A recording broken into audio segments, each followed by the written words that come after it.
Cordial saludo a los televidentes del canal del Congreso de la República de Colombia. Les damos la bienvenida a este espacio de Cámara Abierta, programa de la Cámara de Representantes que busca destacar y resaltar a quienes contribuyen en la formación de los valores sociales, institucionales y democráticos del país.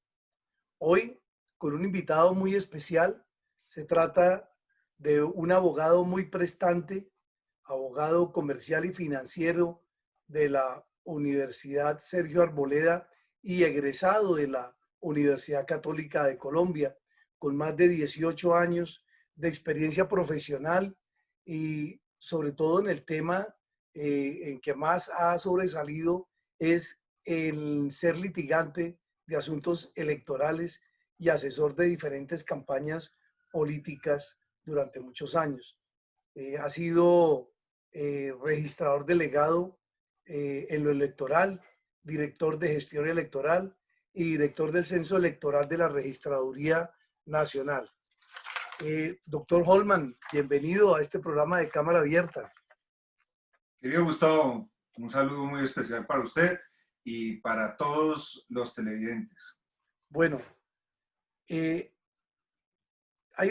siempre que hay problemáticas en algún sector o en algún campo de la sociedad humana, se genera, por supuesto, una especialización, se mete un nuevo campo de las ciencias y esto, por supuesto, que no es ajeno al derecho, donde cuando hay una cantidad de problemáticas y de asuntos que no son muy claros, surge una nueva especialización en el derecho. La parte electoral, por supuesto, que no escapa de esto, que siempre es algo que, sobre todo en etapas electorales, oímos muchísimo. En las pre, en las electorales y en las postelectorales. Una problemática muy grande es esto del tema electoral, porque hay mucho desconocimiento, doctor. ¿Es verdad eso o no?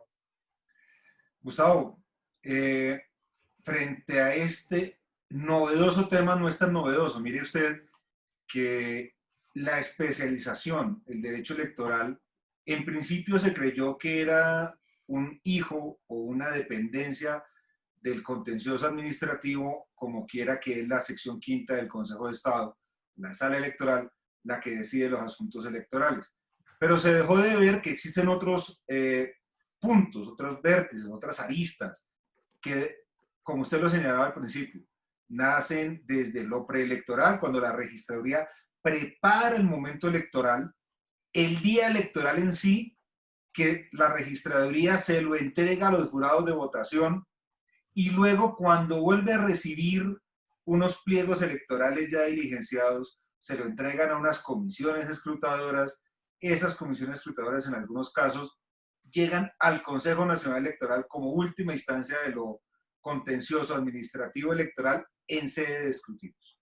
Entonces, esto es un tema que, si bien es cierto, viene desde hace algún tiempo, solamente hasta ahora, con la participación de algunos juristas destacados, como el doctor Alberto Yepes, el doctor Orlando Caballero, el mismo el registrador Carlos Ariel Sánchez, y especialmente por el exregistrador Orlando Bello Martínez Aparicio, nos hemos dado la tarea de insistir que el derecho electoral es una rama autónoma del derecho y así debe concebirse.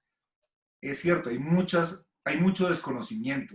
De hecho, los mismos escrutadores, Gustavo, cuando reciben los pliegos electorales, ellos no dejan de pensar en que son jueces de la República y que son escrutadores, asumiendo ese rol, sino siguen creyendo que son jueces y de alguna manera violan derechos fundamentales, como es el derecho a elegir y ser elegido. Eso es fundamental que se entienda.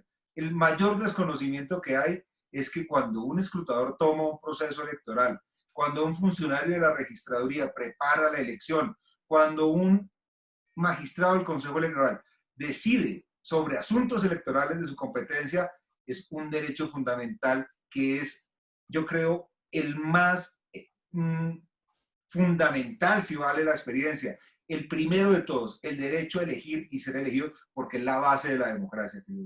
Oye, hay un caso, doctor Holman, que es muy recurrente cuando estamos en época de elecciones y son las de ver candidatos que pierden sus curules a los cargos por estar inmersos en inhabilidades, porque al momento de la inscripción no les aclaran eso o no les definen que están inhabilitados. ¿Es porque ocultan información o por qué pasa esto? Gustavo, la norma existe. Los partidos y movimientos políticos que postulen candidatos deben hacer una debida diligencia, un due diligence, y examinar in extenso las inhabilidades y posibles incompatibilidades de ese candidato avalado.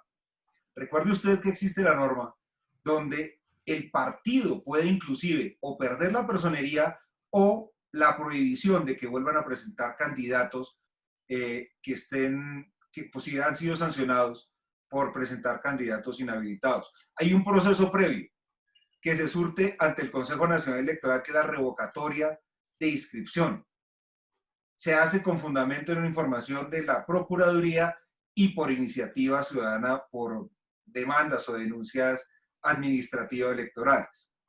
Luego, la norma existe concebida, pero es responsabilidad de los candidatos, es la responsabilidad de esas personas que se quieren hacer elegir. Mire usted ayer nomás que recientemente el Tribunal Superior de Riohacha revocó la decisión de un juez de tutela que le permitía al alcalde de Manaure, La Guajira, permanecer el cargo pese a que le habían suspendido su elección ya en funcionamiento, precisamente porque se encontró probado que había incurrido en faltas al régimen de inhabilidades. Es hermano del gobernador de La Guajira y se hizo elegir alcalde de Manaure. Entonces las inhabilidades existen, la gente la conoce, pero creo yo que un poco por desconocimiento y un poco también de mala fe, y otro tanto mucho más grande por falta de asesoría de un profesional en esta líder del derecho electoral,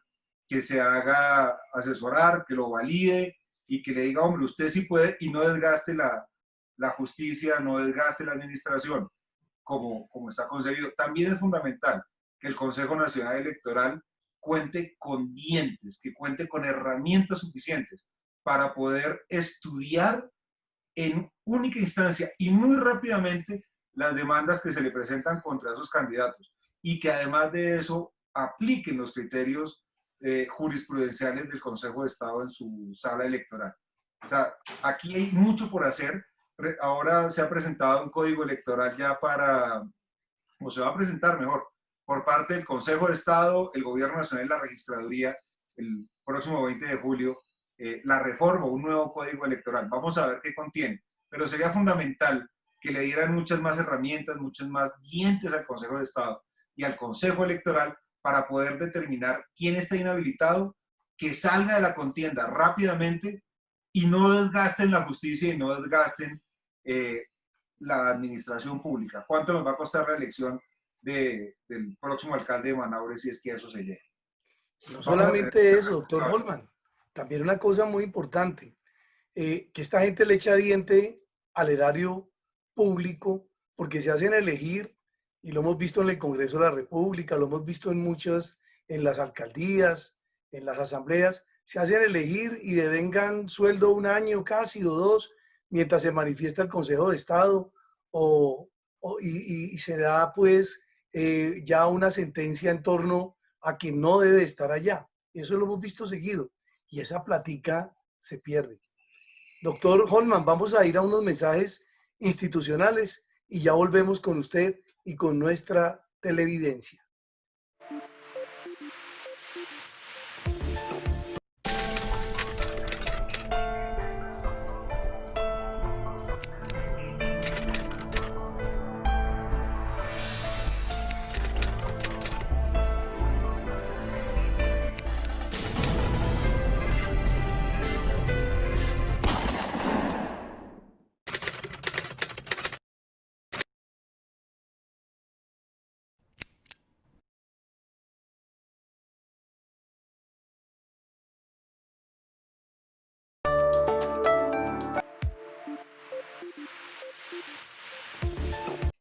Bueno, ya en esta segunda parte de Cámara Abierta con el doctor Holman Ibáñez Parra, uno de los tratadistas más importantes del país en materia electoral y asesor de campañas y de uno de los bufetes más grandes de abogados e importantes en América Latina. Trabaja siempre de la mano de gente muy importante y que conoce este tema. Doctor Holman, eh, ¿por qué los procesos ante el Consejo Electoral son tan lentos y dispendiosos para que tomen decisiones? Se demoran a veces, un candidato es elegido y al final, cuando ya está terminando su periodo, el Consejo Electoral se manifiesta. Eso es como el común de la gente lo ve como un despropósito, como si no tuvieran ganas de realmente intervenir y actuar. En lo que respecta al Consejo Electoral, Gustavo, tenemos un inconveniente. En lo personal creo que debe reformarse el origen del Consejo Electoral. Su origen es político y refleja la composición del Congreso.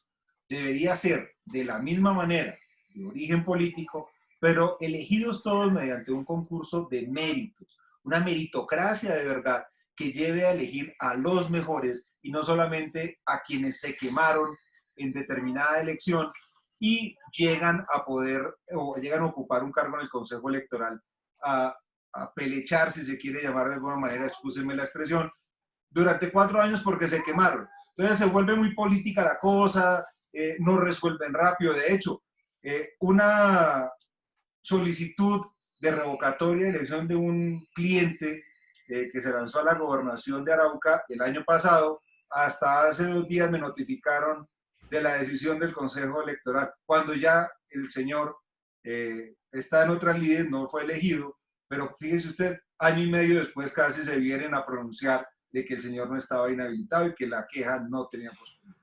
Ahora, en lo que viene con la sede judicial, la norma recientemente puesta en práctica, que es el acto legislativo 01 del 2009. Y digo reciente porque pues, no hace mucho, solamente hemos tenido 2 elecciones o 3 con esta norma, dice que los procesos de única instancia electoral deben ser resueltos en 6 meses. Pero descuentan las entradas al despacho, descuentan la vacancia judicial, descuentan, como en este caso el COVID, y son procesos que terminan de año y medio o 2. En los procesos de doble instancia, entonces, mientras resuelve el tribunal, año y medio. Mientras resuelve el Consejo de Estado, otro tanto. Luego, cuando sale la demanda, como usted lo decía, ya el señor ha sido elegido, se ha despachado el presupuesto, ha recibido el sueldo y ya no hay nada que hacer. Y no hay nadie que ronde al alcalde. Entonces, tenemos mucho por hacer en materia legislativa, que los procesos de verdad sean de 6 meses, un año máximo en el tema electoral y obliga a los jueces a cumplir a rajatabla esos procedimientos, porque como lo decía al principio, aquí hay algo que no se puede dejar de ver y es el derecho a elegir y ser elegido. Esa es la base de la sociedad, la base de la democracia y debe respetarse esa garantía constitucional del debido proceso, pero también brindándole seguridad jurídica al administrado, a usted, a mí y a todos nosotros. Bueno, esto yo sobre mojado hacer esta pregunta, pero ¿cuándo se necesita un abogado especializado en derecho electoral y para qué? Gustavo, muchas gracias por la pregunta. Creo que el abogado especialista en derecho electoral, ese abogado electoral se requiere desde que tiene la intención de ser candidato. ¿Por qué? Porque es la persona que le va a revisar si tiene inhabilidades, si tiene incompatibilidades, le va a diseñar una estrategia jurídica preelectoral, le va a ayudar a capacitar testigos electorales, a elegir y capacitar jurados de votación, le va a formar las personas que le cuidan el día de elección en la mesa y en los escrutinios de su votación y eventualmente va a tener las herramientas desde el inicio para defenderlo en sede judicial. Bueno, hay situaciones que todavía no se han definido y la justicia pues brilla por su lentitud y ha sido precisamente la financiación de campañas políticas en el pasado. Y por supuesto que esto también irá a continuar. Eh, ¿Quiénes hacen las auditorías a las campañas políticas y cuáles son las competencias que tienen esos personajes que hacen esas auditorías? El Consejo Electoral, a través del Fondo de Campañas y Partidos Políticos, establece un portal o una plataforma para que las campañas reporten esa, eh, esos gastos y esos ingresos a las campañas políticas, a los partidos. Pero lamentablemente, y ahí una de las necesidades que vimos para crear el Colegio Electoral Colombiano y convocar diversas y distintas ramas del saber, contadores, ingenieros, politólogos, abogados, para que pudiéramos, entre otras, ver ese punto de la financiación de las campañas políticas, que entre otras debería ser pública 100%. No hay un oficial de cumplimiento dentro de las campañas, que debería haber alguien formado para evitar que ingresen dineros y para evitar que los gastos sobrepasan los topes. Aquí es buscar un contador que esté desocupado, que asista una semana o menos al Consejo Electoral, alguna capacitación, y lo sentamos a ser el contador de la campaña. Y luego, como dice el vallenato, vienen los ayayay. A propósito, hablando de capacitación, eh, ¿qué, qué capacitación reciben los candidatos o a las diferentes corporaciones o los fundadores de los grupos o partidos políticos? ¿Hay alguna parte donde ellos puedan ir y formarse y conocer estos temas tan importantes en lo electoral? Lamentablemente, la capacitación viene cuando han sido elegidos una semana antes de la posesión en la ESAP. Esa es fundamental, allá van todos. Pero para ser candidato debería existir por lo menos un diplomado, por lo menos un seminario al que asista el candidato y su equipo de campaña, para conocer con exactitud qué pueden, qué deben y a qué tienen derecho. Verbo y gracia, el tema de la financiación de la campaña, el tema de la publicidad, el tema electoral desde el testigo, el jurado, el escrutinio. Lamentablemente no hay una entidad que brinde esa capacitación. En su momento, por nuestro paso en la registraduría o por la registraduría de la mano de Carlos Ariel Sánchez, quisimos hacer el Centro de Estudios Democráticos y lo Electoral. Eso es un proyecto que quedó ahí, va y viene. Creo que es obligación de la registraduría y del Consejo Electoral establecer esa capacitación para que las personas sepan a qué se atienen. De ahí que también, dentro de las necesidades que vimos con los fundadores del Colegio Electoral Colombiano, poder brindarle esas herramientas a todos los partidos, a todos los movimientos, a todos los candidatos, sin distingo de ideología política. Sí, porque es muy normal en Colombia ver que la gente participa y se hace elegir a corporaciones y no tienen ni idea cuál es el papel que tienen que desempeñar en esas corporaciones. Eso lo deberíamos de ver y sobre todo la capacitación debería ser para los electores. Vamos a ir a unos mensajes institucionales y ya volvemos en la recta final de Cámara Abierta.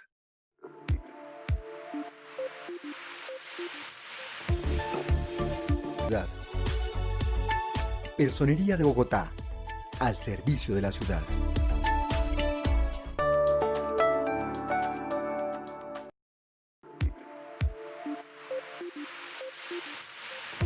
Bueno, la recta final de Cámara Abierta con el doctor Holman Ibáñez Parra, uno de los tratadistas importantes en Colombia en materia electoral.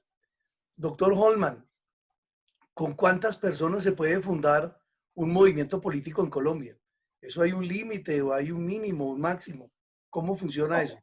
Digamos que hasta hace un tiempo debían existir un número mínimo de personas para fundar un movimiento y unas firmas. Hoy en día es necesario que ese movimiento o grupo significativo de ciudadanos pase por el sedazo de la elección de Senado de la República y logre siquiera un escaño. Digamos, recientemente el nuevo partido que tiene personalidad jurídica por elegir 3 senadores, el primer ejercicio que hicieron fue Colombia Justa Libres. Casualmente, después de un proceso de escrutinio muy complicado, de defenderse en el Consejo de Estado, logró hacerse a 3 curules y que se le reconociera como partido político. En Colombia hoy, quien no pase por una elección, quien no reúna el número de firmas previa elección y quien no sobrepase el umbral, alcance la cifra repartidora y sea elegido siquiera un senador, no puede ser partido político. Oye, doctor Holman, una campaña política que invite a tamal y chocolate o a una fiesta a sus posibles votantes está incurriendo en delito electoral. Yo creo que coincido con lo que en su momento manifestó Néstor Humberto Martínez, exfiscal general de la Nación. La política en su ejercicio fue desafortunadamente catalogada de delincuencia. Para nadie es un secreto en Colombia que las actividades políticas deben ir acompañadas no solamente de un discurso, también es necesario que a las personas se les brinde un refrigerio, se les brinde el tamal, el chocolate, no como dádiva, sino porque esas reuniones por lo general son tarde de la noche, un domingo en la tarde, y es necesario hacerlo. Pero, para bien o para mal, nos enfrentamos a un delito que es los actos de corrupción al elector. Es eso, la teja, el tamal, el chocolate, la cicla, pero todo lo que sucede en una campaña política que lo pusimos a nivel de delito, que venía haciéndose, que a alguien se le ocurrió que no se podía hacer más, y para todas estas, en Colombia, no sé cuántos candidatos han hecho elegir a lo largo de la historia política de Colombia, pero solamente 2 personas han sido condenadas por delitos electorales. Lucas Géneco Serchar hace 15 años o más y recientemente Wilmer González Brito como gobernador de La Guajira por sacar unos chivos de Maicao hacia Uribia. O sea que una campaña que ayude con becas, útiles escolares, con la teja, eso ya se constituye un delito, no debe hacerlo. Indudablemente es un delito.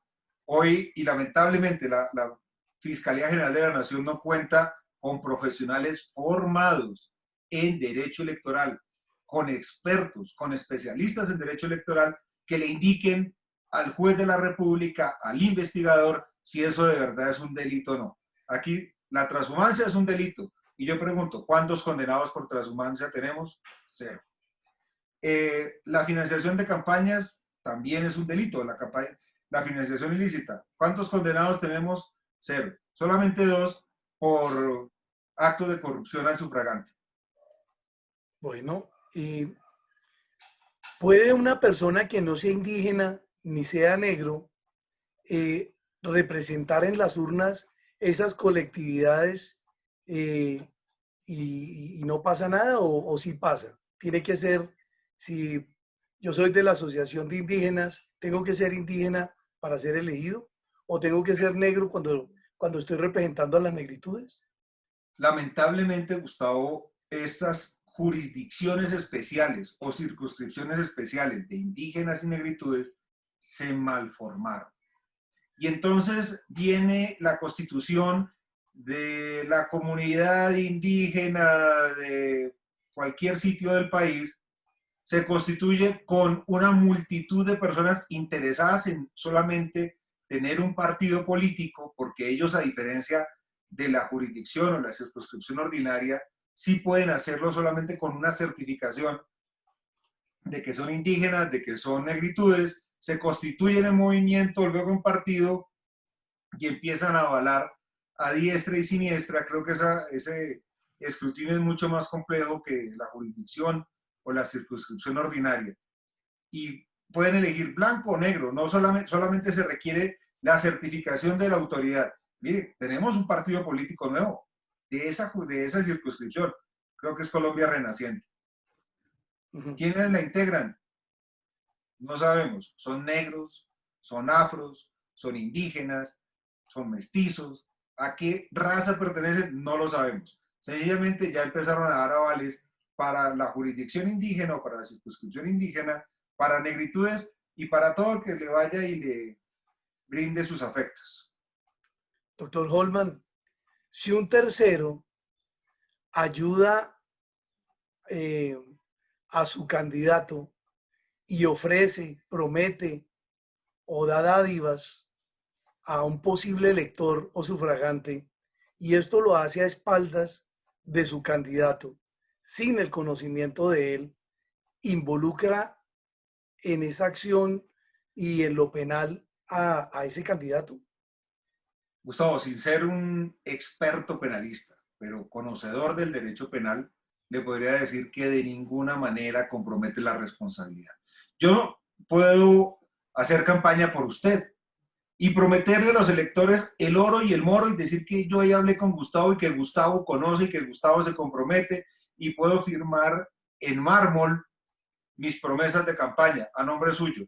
Pero mientras que usted no conozca, ni me autorice, ni me envíe a cometer ese delito como determinador o autor intelectual, pues no tiene nada que ver su responsabilidad con la mía. La mía, si en algún caso voy y cojo un elector, lo constriño o lo corrompo para votar, es mía la responsabilidad. De hecho, el tipo penal no habla del candidato, habla del qué. O sea, cualquier persona que corrompa a otro en favor o en contra de alguien, porque también se puede dar ese caso, Gustavo. No, sencillamente, usted es mi candidato y yo quiero debilitar a su contrincante y voy y entonces recojo unas cédulas y las rompo, las compro, que es una práctica usual, sobre todo en la costa Caribe, para perjudicar a su contrincante. Usted nunca me autorizó, usted nunca me avaló, pero yo quería que usted se fuera a hacerse elegir. La responsabilidad, mientras no se demuestre que Gustavo o el otro es el determinador, es el autor intelectual, fue el que me envía, el que me presiona, el que me consigue para que yo vaya y cometa un delito, de ninguna manera puede ser delito. Doctor Ibáñez, usted pertenece o está formando un grupo que es, ¿cuál? Perdóneme, el Colegio de Derecho Electoral. ¿Cómo es esto? Muchas gracias, Gustavo. Pues bueno, en compañía de hombres muy importantes para el derecho electoral en Colombia, como es el caso de José Vicente Sánchez, Orlando Caballero, el doctor Orlando Abello Martínez Aparicio, ex magistrados del Consejo de Estado y otras figuras significativas y otros interesados en el derecho electoral y en los asuntos electorales, pues hemos constituido el Colegio Electoral Colombiano, que gracias a los más de 50 miembros que tenemos hoy, hemos podido ya adelantar algunas actividades, conversatorios, análisis de jurisprudencia de la situación actual, y prontamente haremos no solamente un foro internacional con actores de España, Uruguay, Paraguay, Argentina, Estados Unidos y magistrados y magistrados del Consejo de Estado. También nos pronunciaremos de fondo sobre esto que han llamado el voto no presencial o voto automatizado. El Consejo Electoral Colombiano, el Colegio Electoral Colombiano, nació como una necesidad de poder formar y desde la academia analizar la jurisprudencia del Consejo de Estado, analizar el derecho comparado, aterrizarlo, traerlo a tierra y brindarlo, ofrecerlo y hacerlo extensivo a toda la población, porque es una necesidad palpable y sobre todo es una necesidad que la democracia demanda. Doctor Ibáñez, muchas gracias por habernos acompañado y habernos dado esta clase magistral y pedagogía sobre estos temas electorales tan importantes para el país, para los elegidos y para los electores, por supuesto. Gustavo, muchas gracias por la invitación. Espero que no sea solamente la primera, sino sean muchas más de las que tenga el honor y el gusto de acompañarlo a usted y a todos los televidentes de Cámara Abierta. Muchas gracias. Gracias a el director y jefe de la Oficina de Información y Prensa de la Cámara de Representantes, Luis Eduardo Pérez Bello, a la directora del canal Congreso Cámara, Leslie Reina, a nuestro equipo técnico, Alejandro Salas, Alejandro Yeserún y Robinson Amorti en la edición de este programa. A todos nuestra gratitud, y solo nos resta decir, como siempre, Dios bendiga a Colombia.